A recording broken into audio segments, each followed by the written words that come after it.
Boa noite a todos. Só regular um pouquinho o microfone, ficou.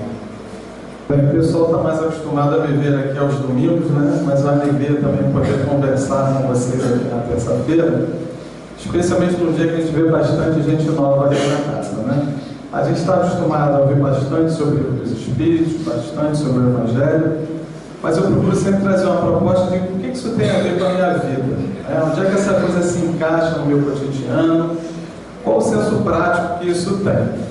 Então, a reflexão dessa noite é para a gente pensar um pouquinho o quanto essas coisas se encaixam na minha vida ou na vida de vocês. Por isso chamamos de brincar de viver.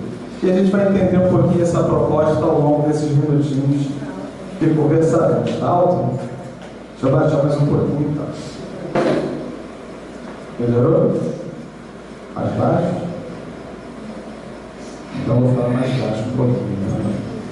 Bem, começamos então pensando um pouco sobre o nosso estado mental de felicidade. Assim de bate pronto, quem é feliz? Nossa, meio a meio, né? Quem é que desses felizes, né? Quem já se sentiu triste alguma vez na vida? Poxa, apareceram até outras mãos, né? Então a gente começa a partir daí a pensar o seguinte: a gente, por enquanto, não é feliz. A gente está feliz. Nós temos momentos de felicidade.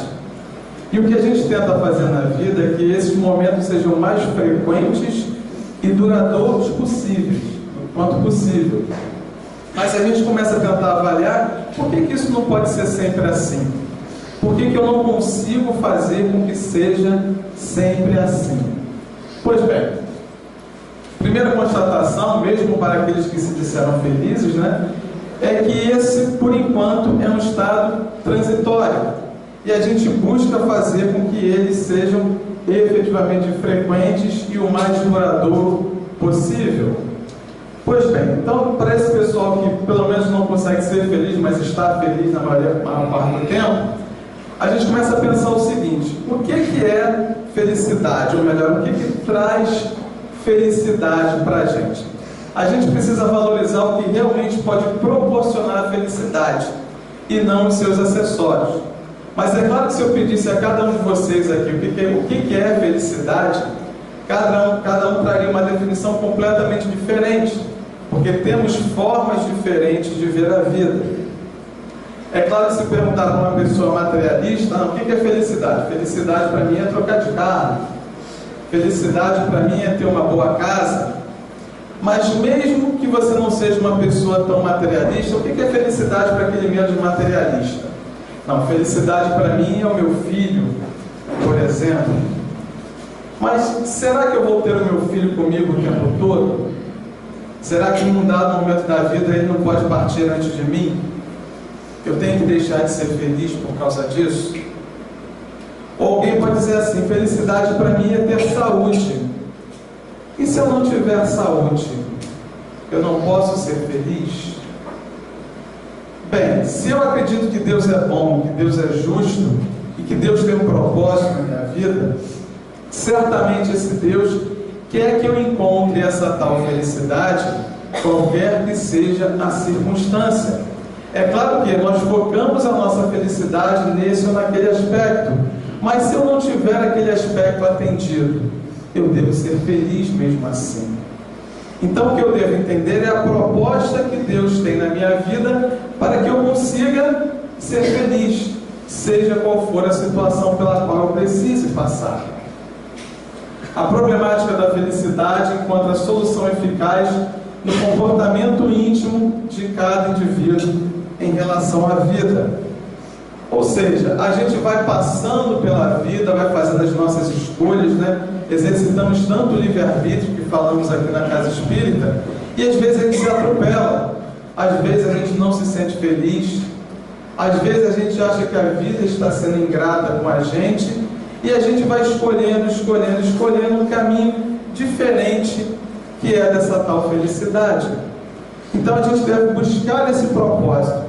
Eu estou aqui com propósito, eu sou reencarnacionista, Acredito que estar aqui é uma oportunidade de conquistar essa felicidade.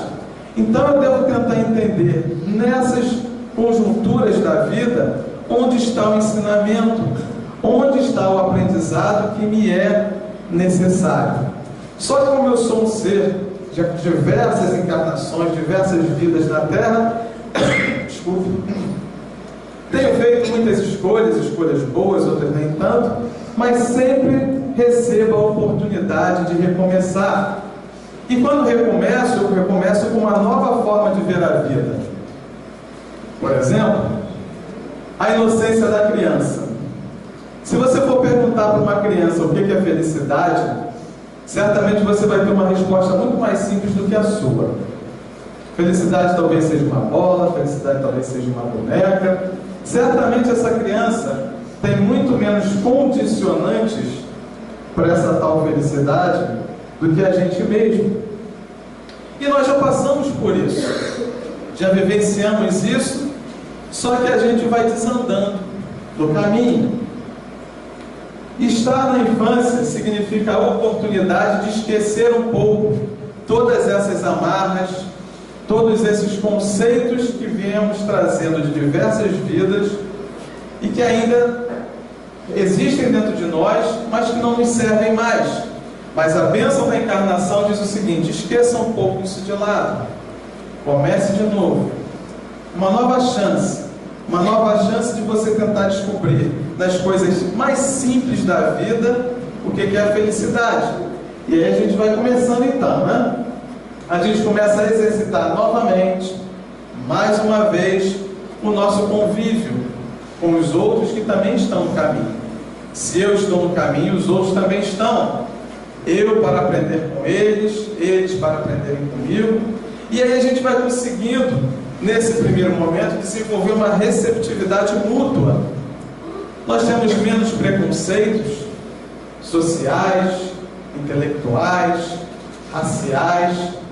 Temos objetivos em comum: brincar, ser feliz. Mas a gente vai vivendo, vai crescendo e volta, vem à tona novamente aquele homem velho que ainda existe dentro de nós. Não a lembrança do passado, mas as emoções, os conceitos, os valores que eu venho trazendo já de muito tempo, mas que mais uma vez tenho a oportunidade de domá-los para tentar buscar aquela tal felicidade. Bem, começamos nessa simplicidade de valores, mas a gente começa depois a condicionar um pouco mais, a gente vai convivendo um pouco mais com as pessoas vão começando a dizer para a gente o que é felicidade, não eu escolher o que é felicidade, e a gente vai se deixando influenciar, não apenas pelos valores da sociedade, mas pelos valores do mundo. E a gente deixa um pouco daquela pureza, daquele propósito do básico, do essencial, e começamos a criar esses acessórios que nós dissemos há pouco. A gente começa a achar isso tudo muito estranho. Esse mundo volta a parecer estranho para nós, né? E é claro que se a gente for voltar no tempo, na nossa infância, cada um de nós vai trazer uma lembrança. E aí eu compartilho com vocês um fato. Quando eu já estava aí talvez por volta dos meus 10 ou 11 anos, os meus pais começaram a me deixar em casa, né, sozinho, né, que eles precisavam trabalhar. Eu tinha que começar a ser responsável pelos meus atos, ganhei a chave de casa, né? E como eu morava em apartamento, era aquele apartamento que a maçaneta só gira pelo lado de dentro, não gira pelo lado de fora, fui brincar com os meus amigos, bati a porta de casa, deixei a chave do lado de dentro. E o desespero de quebrar aquele grau de confiança que eu recebi, justo agora que eu estou aprendendo a lidar com as minhas responsabilidades. E os meus amigos falaram assim: rapaz, é melhor você abrir essa porta de qualquer jeito, senão vai sobrar para você. Amigos da minha faixa etária, conseguimos arrombar a porta. Arranquei a maçaneta de casa. E é claro, né, minha mãe depois chegou em casa lá, ficou bastante contente, né, ver a maçaneta em cima da mesa. E tudo deu errado. No meu desespero de atender às expectativas, no meu desespero de me deixar influenciar pelos outros, Eu busquei um caminho mais imediatista, um caminho mais fácil. Quando mais fácil seria chamar o chaveiro, ia ser mais barato, né? Mais barato ainda seria esperar meu pai e minha mãe chegar com a chave de casa e eles abrirem, né? Mas eu começo a interagir nesse grupo, eu começo a ter que atender às expectativas do grupo, eu começo a me cobrar, eu começo a gerar um grau de expectativa comigo mesmo, e a gente vai fazendo isso, vai perdendo aquele conceito básico da infância, vai se mergulhando nos valores do mundo e começa a se questionar: o que eu tenho que fazer? O que é o certo? O certo é aquilo que dizem que é para mim que é o certo, ou o certo é o que eu estou aprendendo na casa espírita? Ou o certo é aquilo que eu estou lendo nos livros? Ou eu estou conseguindo exercitar, botar na prática aquilo que aprendo? Começam então os conflitos. E os conflitos são naturais, são essenciais. Chegamos então à fase adulta, não vou nem comentar aqui da adolescência, né, que é a fase que nós temos mais conflitos. E aí vamos exercitando esses conflitos não mais com a gente, mas também com o outro. Por que isso? Porque eu reapareço.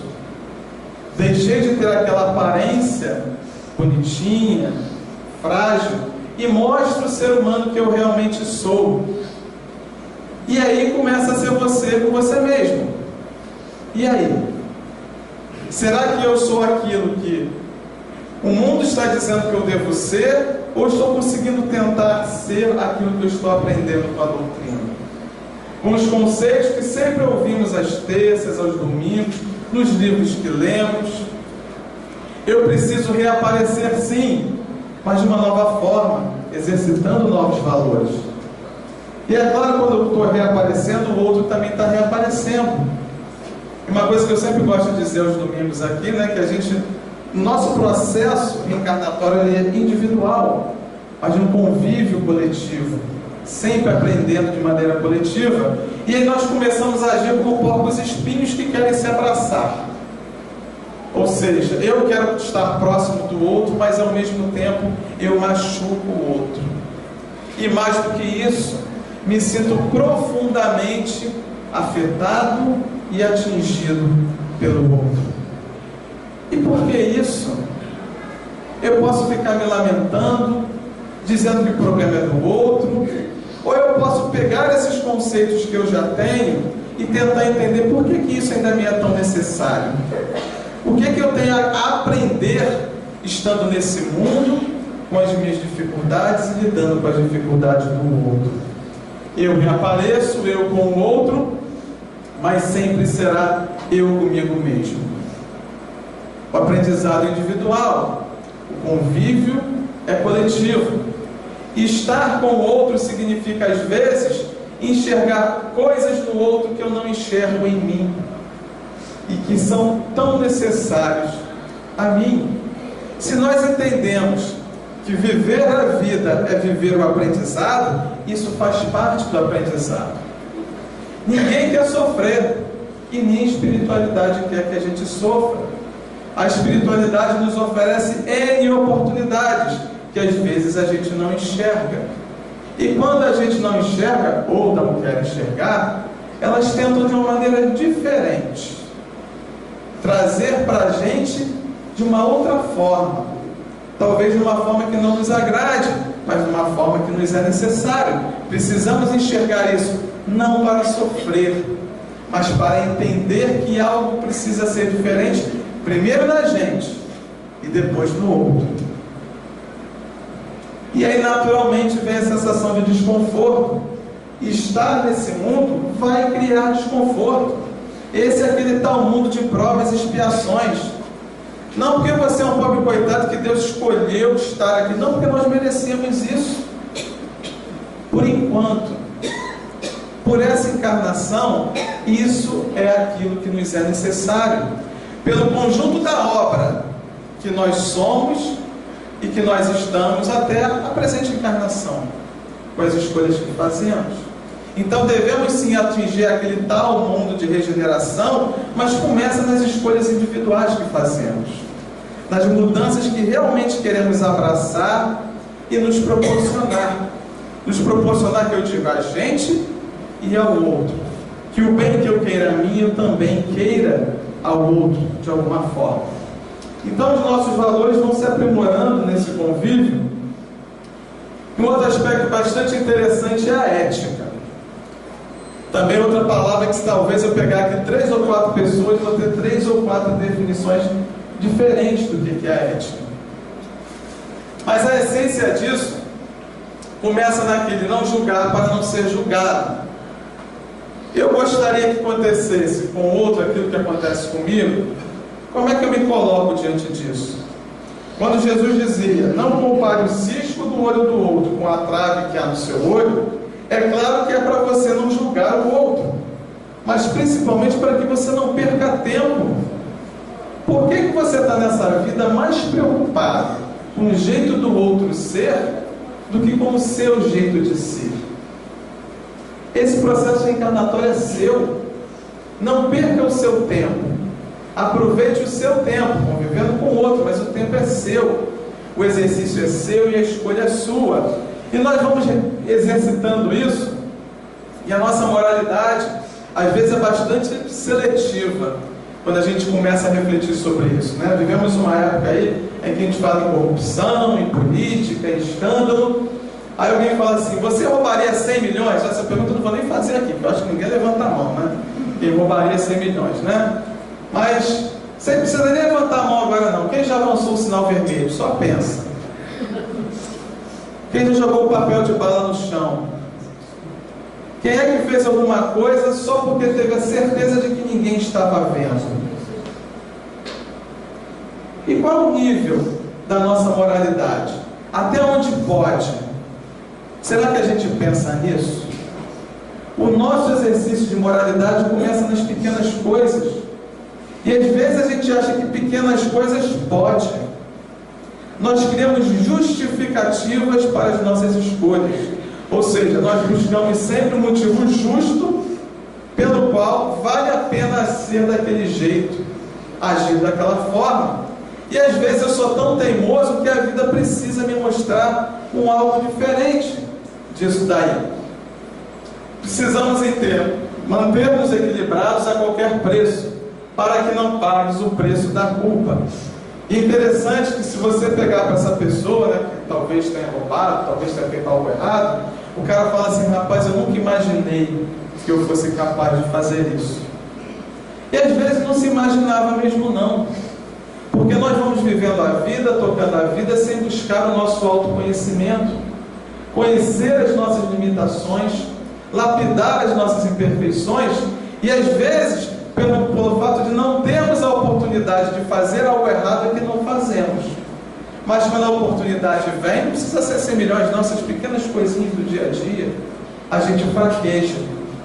E aí é o momento da gente pensar, eu não sou essa Coca-Cola toda, mas eu posso ser melhor.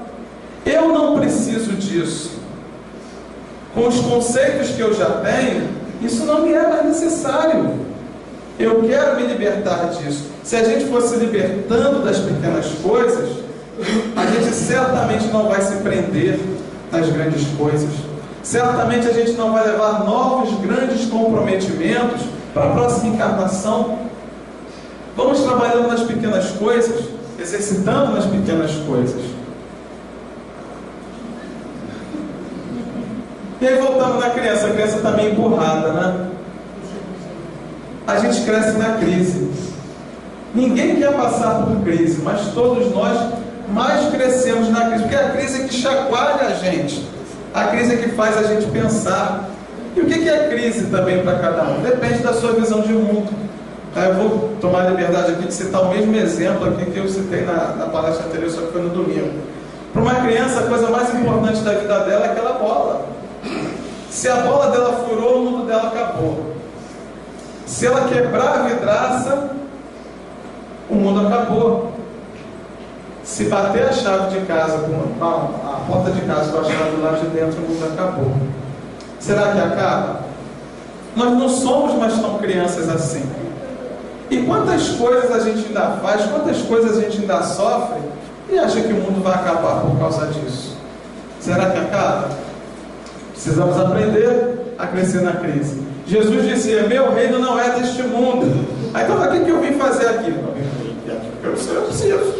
Eu preciso, você precisa, todos nós precisamos, enquanto for necessário. E o escândalo, né? O escândalo do necessário. É aquela velha frase também que a gente já conhece. Às vezes o escândalo é necessário, mas ai daquele que provocar o escândalo. Isso às vezes vai acontecer na nossa vida, mas só se for necessário. Se a gente não quer que seja necessário, vamos buscar vivenciar esses conceitos que aqui aprendemos, mudar a nossa forma de viver para que não seja necessário. Mas se a gente insistir, se a gente fraquejar, vai acontecer. De novo, não para que a gente sofra, mas para que a gente se reeduque. A gente precisa entender que tudo aquilo que vivemos é necessário. Tudo aquilo que vivemos contribui de alguma forma para o meu engrandecimento, não como ser encarnado, mas como espírito imortal que sou. Aquilo que vivemos na infância serviu para sedimentar o ser humano adulto, que hoje está sentado nessa cadeira. Quantas lembranças cada um de vocês traz na mente que ajudaram a moldar aquilo que vocês são, o caráter que vocês têm? E quantas escolhas estamos fazendo hoje vão moldar o ser espiritual para a próxima e a próxima e a próxima encarnação? O quanto isso contribui positivamente para o meu aprendizado? Então o processo de mudança é natural. A gente às vezes não quer mudar. A gente quer ficar no mesmo lugar porque do jeito que está, tá bom, mas não tem jeito. A gente vai mudar. O aprendizado do apenas necessário, né? Pois bem, só que a gente se envenena. Eu já ouvi isso aqui em 2 palestras, aqui mesmo na casa, que eu achei interessante a gente trazer isso, mais uma vez, né? Nós bebemos o veneno e esperamos que o outro morra. Parece doido isso, né? Mas a gente faz isso o tempo todo. A gente discute com o outro, briga com o outro, e no final das contas quem fica mal às vezes é a gente. Às vezes o outro vai para a casa dele, não está nem mais pensando em você, está vendo a novela, está vendo o jogo, e você está remoendo aquilo tudo. Por que eu tenho que ficar com isso para mim? Por que eu tenho que passar por um sofrimento que nesse caso não é necessário, mas eu ainda faço o que seja necessário? Aí eu fico pensando, porque eu tenho que passar por isso. Será que eu preciso passar por isso? Ou será que isso é fruto das escolhas que eu estou fazendo? Será que eu vou achar que a espiritualidade botou no meu caminho? Será que a espiritualidade botou o meu mau humor no meu caminho? Será que a espiritualidade botou a minha inveja no meu caminho, o meu orgulho no meu caminho? Ou será que a espiritualidade está apresentando situações para que eu aprenda? Mas o outro, deixa o outro. O outro tem um aprendizado dele. O seu aprendizado é só seu. Ninguém pode aprender por você. Então a gente alimenta grande parte do nosso processo destrutivo. Se nós alimentamos esse processo na gente, nós somos os responsáveis a fazer o conserto. De novo, exercitando com o outro. Mas ninguém vai tirar essa responsabilidade de você. Não tem jeito. A gente precisa fazer a reeducação da nossa vontade. Ninguém vai sentir pela gente. A gente vai pedir paciência a Deus. Deus vai botar alguém na gente, no nosso caminho, alguém que teste a nossa paciência. Não é isso? Não é isso que acontece? Só que a gente não vê como uma oportunidade. Na hora que vem aquilo que ainda é necessário, a gente prefere culpar o outro. Prefere dizer que eu estou mal porque o outro me causou isso. De novo, eu gero a justificativa. Eu acho o motivo justo pelo qual eu devo me manter no estado em que eu me encontro. E eu posso achar o que eu quiser, eu tenho esse direito. O meu livre-arbítrio me permite achar o que eu quiser. Mas a espiritualidade sabe o que eu preciso. E vai me empurrar quando eu não quiser me movimentar. Vai me empurrar você, vai empurrar qualquer um. Não delegue a sua felicidade ao outro. Não diga, eu não sou feliz porque a outra pessoa me fez tal coisa. Eu estou triste porque o outro fez, porque o outro disse, porque o outro falou ao meu respeito. O outro tem direito de ter as escolhas dele, tem direito a pensar o que quiser a seu respeito. Se você, agora qual a parte que te cabe? Se você entendeu que você fez o errado, peça desculpas, peça perdão. Ah, mas eu pedi perdão e o outro não aceitou. Não aceitar o perdão, aceitar as desculpas, não é a faculdade sua, é a faculdade do outro. Mas principalmente o quanto você se arrependeu daquilo que fez ou daquilo que disse. Porque cabe a ele também exercitar o seu processo pessoal e intransferível de lidar com aquela situação. Mas qual a parte que te cabe? Faça a parte que te cabe. Não delegue ao outro. Linha de tendência, né? Seria bom que a gente caminhasse assim, né? Os obstáculos em volta e em linha reta. Só que não é isso que a gente faz. Nós somos espíritos teimosos, preguiçosos, de diversas encarnações, tentando melhorar um pouquinho a mais da presente encarnação. E o que Deus espera, o que Cristo espera, o que a espiritualidade espera, é que você faça pelo menos esse pouquinho. O nosso mentor espiritual tem a total noção que não viraremos Jesus Cristo na presente encarnação. Mas a gente também tem a total convicção de quem preparou essa encarnação para a gente, junto com a gente, que a gente pode um pouco mais, que a gente pode se esforçar um pouco mais, para tentar entender essa tal felicidade, para manter aquela felicidade um pouco mais frequente, um pouco menos transitória, um pouco mais constante na nossa vida. Todo ser humano precisa de objetivos claros. Se eu achar que o meu objetivo claro, que vai me trazer felicidade, é isso aqui, é um direito meu, é um exercício da minha escolha. Mas e se eu conseguir isso aqui e não me sentir feliz? É sinal de que felicidade não é isso. Aí você, não, então tá bom, agora felicidade é isso. Aí você batalha e conquista. E também não é isso, não, agora é isso. E isso faz parte da busca do ser humano. O ser humano é um eterno insatisfeito. Isso tem um lado positivo, a gente está sempre em busca. Mas se a gente olhar uma coisa que acha que traz felicidade e isso não traz, a gente tem que ter a humildade de entender e de aceitar que eu estava buscando um caminho equivocado. Não errado, sem erro, sem medo, sem culpa, mas eu estava equivocado na minha busca. Eu preciso calibrar o meu livre-arbítrio, calibrar as minhas escolhas para que eu acerte. Você não veio aqui para sofrer, você veio aqui para acertar. Acertar um pouco mais, escolher um pouco melhor. Precisamos estar aptos às mudanças, mais uma vez, receptivos à mudança, né? Porque se do jeito que está não está bom, eu vou ter que mudar. O mais importante não é ter o controle, mas saber se adaptar, né? As pessoas perfeccionistas, então, elas querem ter o controle sobre tudo, né? E às vezes eu me sinto assim um pouco também, né? Quando a gente fala aqui, ele está falando só para vocês, a gente vai pensando que vai falar, que vai falar, rapaz, eu tenho que aprender isso também, né? É claro que a gente tem que se planejar, a gente tem que traçar objetivos. Todo ser humano precisa daqueles objetivos claros, mas eu não tenho controle sobre tudo, sabe por quê? Porque eu não sei tudo. Eu não estou certo sempre. Eu tenho sim que me planejar para acertar. E se não deu errado, é porque alguma coisa precisa acertar, porque eu escolhi errado. Eu tenho que aceitar que eu escolhi errado. Então eu tenho que perceber que precisa ser um pouco diferente. E o mais legal disso é que o diferente é que vai me trazer a felicidade. Quando eu acertar o meu caminho, quando eu conseguir mexer nessa minha linha de tendência. E quantas vezes a gente vive assim, né?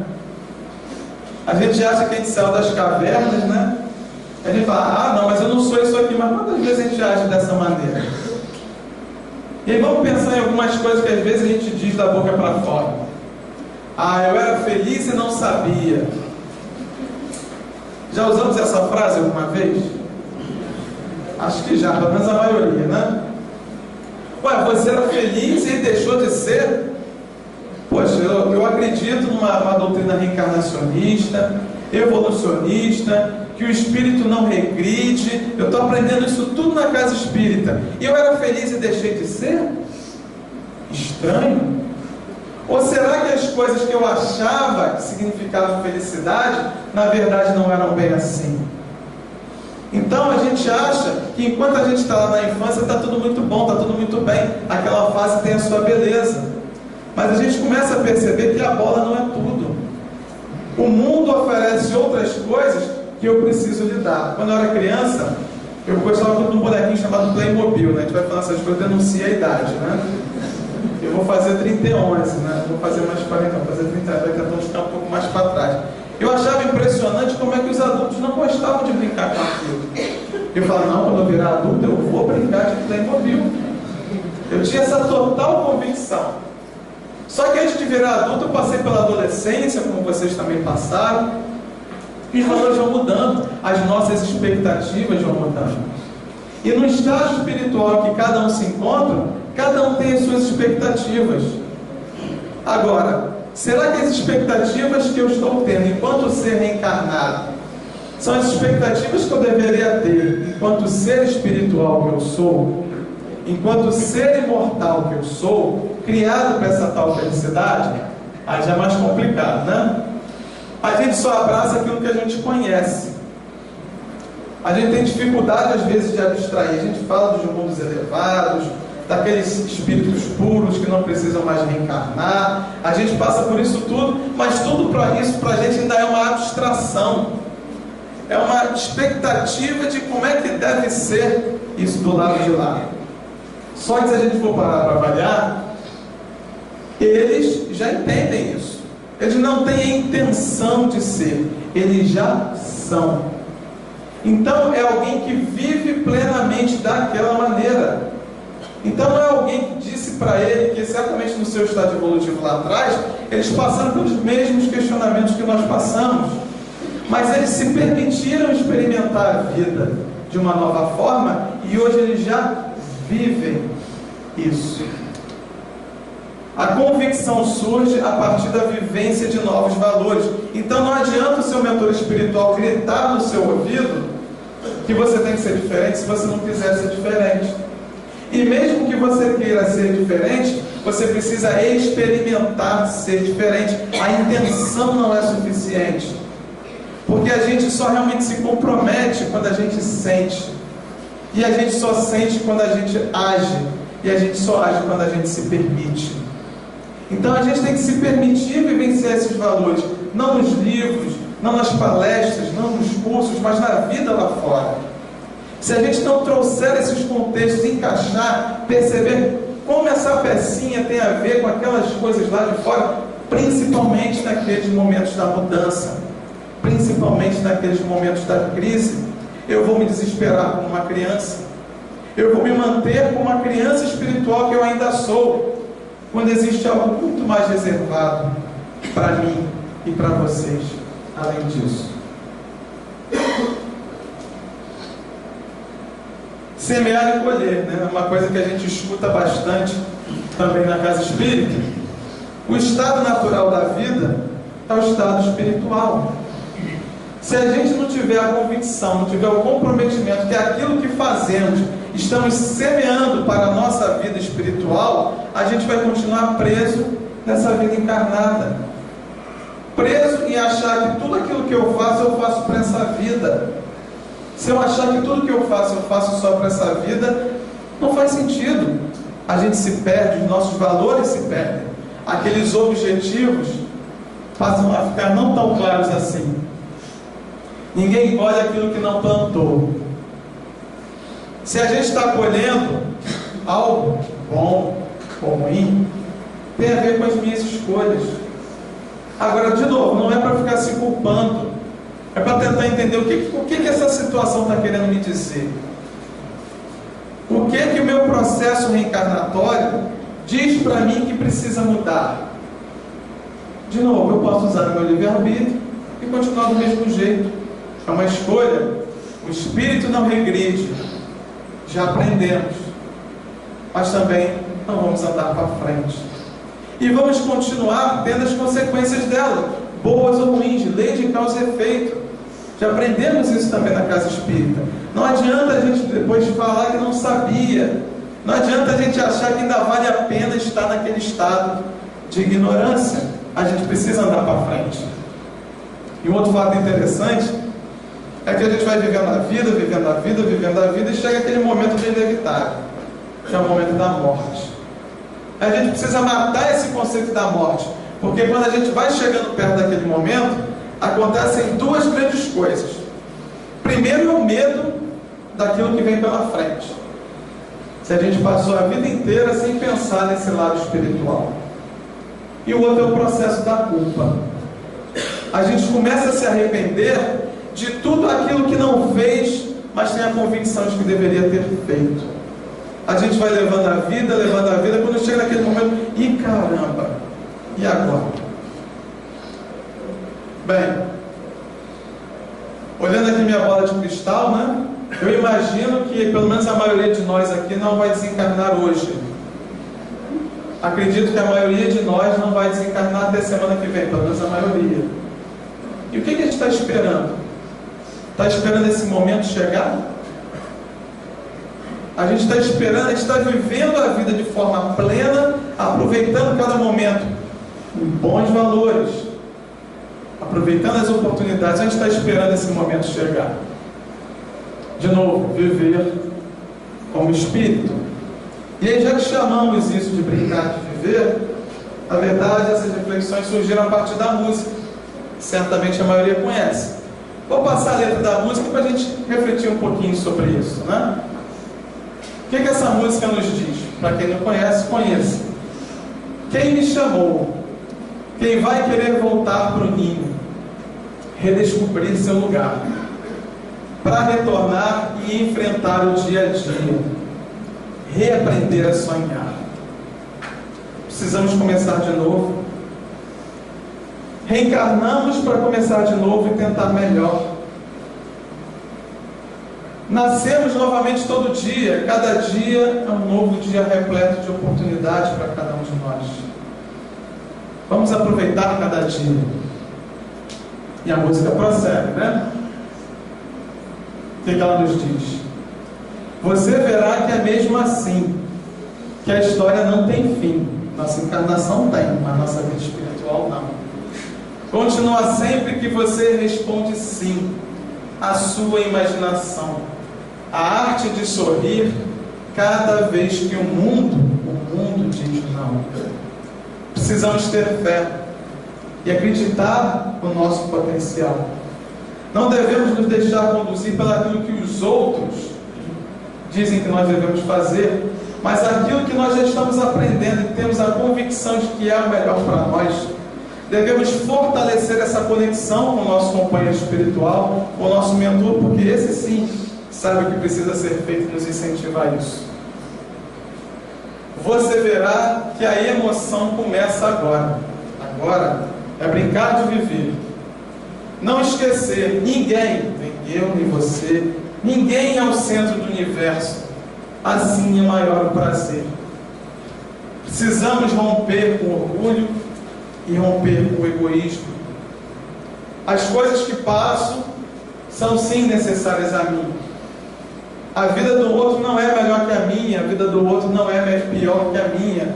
A vida do outro é do jeito que também precisa ser, por enquanto. E a música prossegue. Você verá que é mesmo assim, que a história não tem fim. Continua sempre que você responde sim. A sua imaginação, a arte de sorrir cada vez que o mundo diz não. Será que é assim que a gente conduz a nossa vida, de maneira aleatória? Sim, não e talvez. Eu vou jogar o dado para ver qual vai ser a minha escolha. Será que eu deixo o mundo escolher por mim, ou será que eu faço as minhas escolhas? Preciso exercitar melhor esse tal desse livre-arbítrio. Eu preciso calibrar essa ferramenta. O livre-arbítrio é a grande ferramenta que nós temos no nosso processo reencarnatório. É um direito de escolha, mas que precisa ser melhor exercitado. Eu preciso tirar o aprendizado de cada coisa que eu vivencio, boa ou ruim, para que eu possa sim escolher melhor. E ele segue: e eu desejo amar todos que eu cruzar pelo meu caminho. Como sou feliz, eu quero ver feliz quem andar comigo. Vem. Amar de maneira incondicional. Esse é o objetivo, pode ser difícil. Amar é uma decisão. E um exemplo muito claro disso, né? Mas eu não consigo fazer isso, eu não consigo amar incondicionalmente. Eu preciso, vou amar e pronto. A gente faz isso. Quando a gente recebe um filho, quando a gente recebe um espírito reencarnado, a gente não está pedindo a ficha corrida dele. das últimas 3 ou 4 reencarnações. A gente aguarda ansiosamente aquele ser escolhido pela espiritualidade para exercitar o amor. A gente não faz isso? A gente é capaz. A gente pode. Precisa esforço. Precisa vontade. Vontade para vivenciar isso.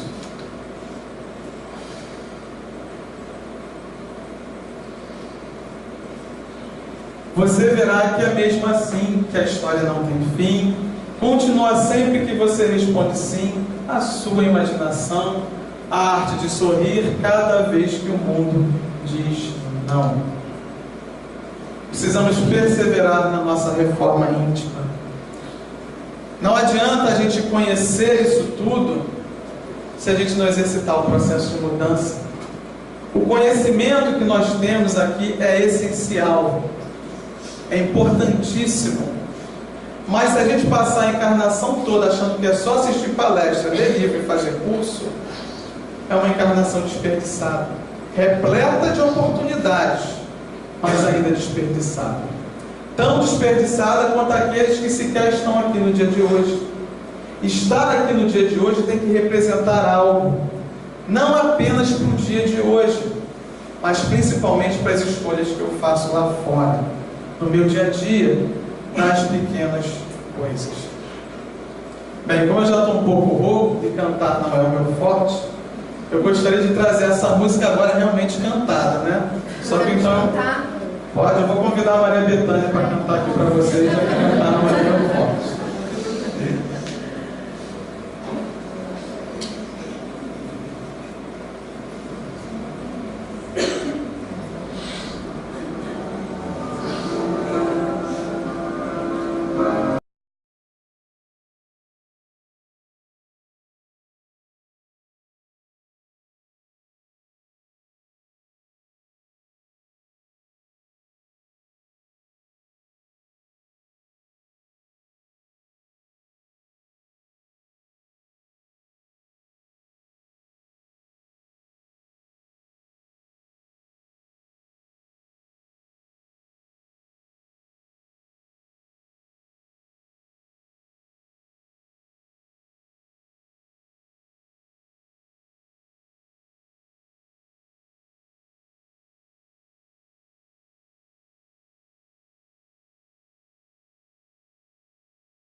Deu para trazer a vida na mente agora aí, né? O que a gente já viveu, quanta coisa a gente já viveu. E aí, para finalizar, eu trago dois pensamentos aqui, duas reflexões da Joana de Ângelo, que tem tudo a ver com esse momento, né? Com essa reflexão da noite. A maioria dos sofrimentos decorre da forma incorreta, porque a vida é encarada. Por isso que sempre disse que desde o início precisamos calibrar o nosso livre-arbítrio. Todos nós fomos criados para essa tal felicidade. O que a gente precisa é acertar a escolha. Deixar para trás algumas coisas que não nos servem mais. E abraçar outras coisas que são tão essenciais e que já aprendemos, mas precisamos vivenciar um pouco mais.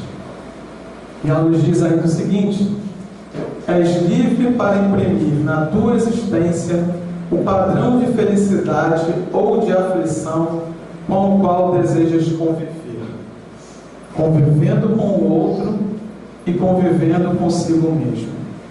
Eu posso me afastar das pessoas, mas eu nunca vou me afastar de mim mesmo. E se eu não aprender a lidar comigo mesmo, eu não estarei bem comigo, eu não estarei bem com o outro, eu não estarei bem com ninguém. Então, que a gente possa exercitar melhor essas escolhas, que a gente possa sentir verdadeiramente que nós fomos criados para essa tal felicidade. Eu espero ter contribuído positivamente para a reflexão de vocês essa noite e que esses conceitos não fiquem aqui, possam ser levados no coração e principalmente no nosso dia a dia lá fora. Muito obrigado, uma boa noite.